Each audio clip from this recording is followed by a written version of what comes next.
B Movie Club. I'm your host, Kevin.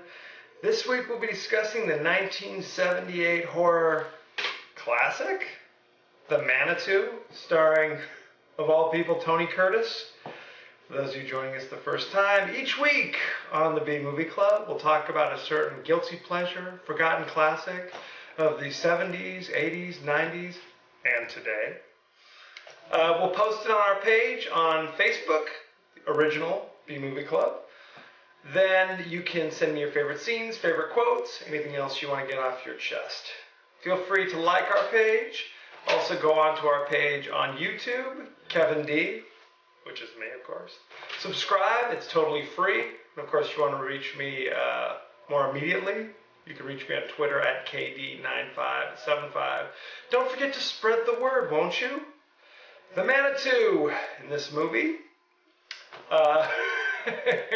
Tony Curtis is like a fake mystic, soothsayer, if you will, a seer, whose ex-girlfriend wakes up one day and has a lump on the back of her neck. She goes to see a doctor. Doctor's like, oh, this is very peculiar. It is growing at a geometric rate. Must be a tumor. He brings in the top oncologist in the area. He checks it out and says, it doesn't act like any tumor we've ever seen. Upon further review, it appears to be a fetus. Okay? Shocking. Has this ever happened before? I don't know. It's very strange. So, she confides in Tony Curtis. She goes, hey, I've got this lump. I'm worried about it. They're going to operate. She starts speaking in strange foreign tongues. He thinks there's some kind of possession thing going on. He meets up with his friends who are, I guess, really psychics and mystics and soothsayers. They do a seance to discover that it's actually a Native American spirit of some sort.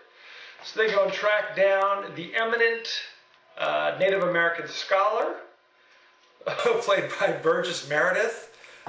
He tells them, it's obviously from this ancient Native American tribe found in this area. They've been dead for 400 years. It's all very strange. And, basically you could go find a Native American in the Great Plains, and maybe they can help you deal with this. So they, I don't want to spoil everything. Okay, they find a Native American shaman. They figure out who this guy is. Basically, the legend has it that serious Native American shaman, witch doctors, if you will, use a method of kind of a reincarnation kind of thing, where their spirit, their Manitou, if you will, at the moment they die, can project sometime in the future or in the past into a new person and basically form kind of a fetus. But it doesn't have to be in your womb. It can be on your arm. It could be on your back. It could be anywhere else, I guess. And if they do it enough times, they can be one with the Regi Manitou, which is the spirit above all, essentially. So this particular Manitou belonged to this very evil shaman from 400 years ago, and he's already done this a few times. So who knows what's going on. Basically, what we also find out is that everything in the world has a Manitou or a spirit, including inanimate objects that have been made by man. So at one point, they're trying to fend off the Manitou, and Tony Curtis throws a typewriter at it. The typewriter's Manitou defeats the guy temporarily. It's all very complicated. I don't want to spoil everything for you. It is still streaming instantly on Netflix, so check it out if you haven't seen it. Just like last week, this week we have a special guest who will be joining us. My older sister Erin, one of the prominent B-movie experts, if you will. Someone who got me watching a horror movie at a far too young an age, if you will. Elvira, Mistress of the Dark. I was watching that stuff, getting nightmares at a very young age. So in some ways, I owe this to her. Let's get her opinions and feelings and thoughts on The Manitou. The first scene is one of my favorite scenes when Karen goes to the doctor because she's noticed like a growth on her neck. And she's telling the doctor, no, I don't have any pain, but curiously, it feels like something's kind of like alive and rolling around in my neck, but yet I'm not concerned about that. Now, personally, if I felt like I had something like growing quickly in my neck and it was rolling around, I might be a little panicky. That's my first impression of that. Then, when she's not satisfied with what the doctors say, she goes to her known fake psychic boyfriend, Tony Curtis. It is a very exciting role. For answers. I'm not sure what answers she's going to get because she knows he's a fake psychic. While he's doing his fake psychic reading, it's kind of reminiscent of the producers. Like he's like the Zero Mostel who's saying all the sweet things to the little old ladies to get their money. But Tony Curtis takes it a step beyond by wearing this cape that looks more like Mickey Mouse from Fantasia, or some kind of a mason, I'm not sure, that he has to insist on wearing, in his swank 70s bachelor pad covered in chrome black leather. He had all the 70s accoutrements, the gas pump, fish aquarium, the barber chair. So they want you to know that he is a swinging single guy. So she goes to Tony Curtis for help and advice, and he, of course, takes this as the perfect opportunity to just kind of swoop back in and get the girlfriend, who's clearly in a vulnerable state because she's got something growing in her neck that appears to be spinning around back there. So he's like, aha, time to get back together. So as they're laying on the floor in front of the fireplace, as I guess they did in the 70s, she starts muttering some crazy Indian word from some tribe that hasn't existed in 400 years. So he's like, curious. I don't want to get too far into details about how this thing ends because I know y'all are going to be rushing out to watch this thing. But let's just say the end is a combination of Space Mountain and the movie Altered States. I'm starting to think by the time we get to the end, they figure whatever medication you took at the beginning should be in full effect to help you really appreciate the final scenes of the Manitou. The Manitou is a series of 6 books. I don't know what the availability on Amazon, but while I was poking around the internet, people claim that the books are better than the movie. So you'll have to let me know how that is. Final thoughts. This year, the same year this came out, Tony Curtis also appeared in The Bad News Bears Go to Japan. So that kind of lets you know where his career was at that point. I believe he'd been divorced 12 times, had 900 children, and they all needed some support. So between that, let's see, Karen, Susan Strasberg is topless at the end while she's shooting her laser beams out. Because I know whenever I go to the hospital, I like to just be naked the whole time. Especially when you got, growths and things. But anyway, she is the daughter of Lee Strasberg, the one who invented the acting, the method acting. I wouldn't say it was boring, but while I was reviewing this, I was doing the dishes. So, you be the judge. It won't scare the children.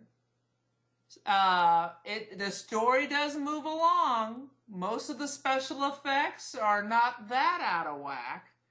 If you think of it as a made-for-TV movie instead of a movie that actually went to the theaters, I say it's okay. And we're back. Thank you very much, Aaron. Aaron will be a frequent contributor in the future. And if you have any interest in joining us, if you have a specific movie that's one of your favorites that you'd like to talk about, please reach me on Facebook, on Twitter, or through our page on YouTube, and maybe we can make it happen for you. Live the dream, if you will. What else can I tell you about the Manitou?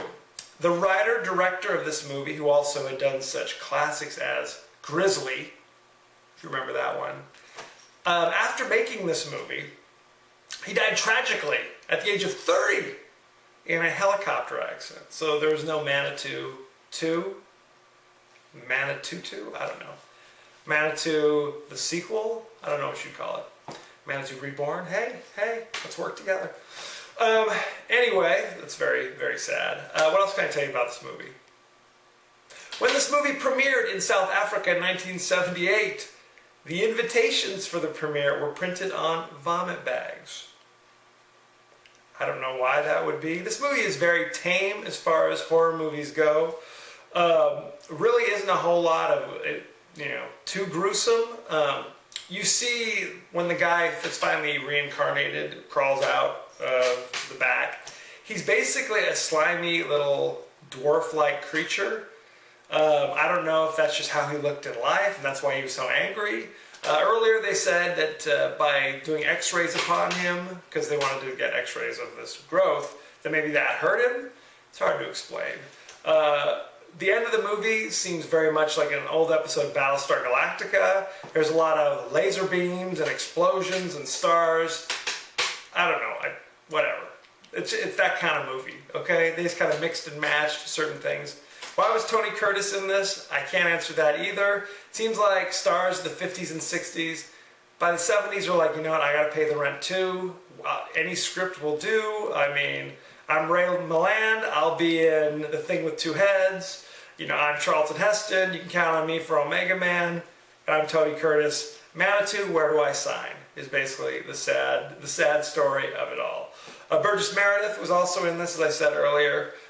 This is one of the worst performances that he gave. In fact, a lot of the acting in this was a little shaky. He'd already done Rocky at this point, but maybe he didn't know Rocky 2 was coming up, so he's still like, hey, whatever you need, Clash of the Titans, I'm there. A little shaky, if you catch my drift. I enjoyed it. It's not as perverse or as shocking as you'd think. But what are you going to do? It was based on a series of books. Some people say the books were better. I can't comment on that. You think I'm rushing out to read the Manitou? Anyway, next week, we're going to be doing something totally different from this movie, which coincidentally received a 43% rotten on Rotten Tomatoes. Not exactly a good thing. We're going to be going to the comedy genre. Kind of comedy drama, dramedy, if you will. Fast Times at Richmond High, starring Sean Penn, Judge Reinhold, Jennifer Jason Leigh. If you look closely, you can see Eric Stoltz and Nick Cage. It's an all-star cast. So check it out. It is streaming instantly. Actually, I don't know if it's streaming. It may be streaming instantly. If it's not, you may actually have to go to the video store and check it out. So send me in your favorite scenes, favorite quotes, any comments or questions about Fast Times. We'll talk about it on the show. We might have a few more guest stars next week, so you have that to look forward to as well. As you know, I end every episode with a totally out of context quote, and here it is. That was no earthquake. That was the great old one. Satan, Lucifer, whatever you want to call him. So there it is. A little Native American mysticism there for you. Thank you for joining us next week. Fast Times at Richmond High. Be well.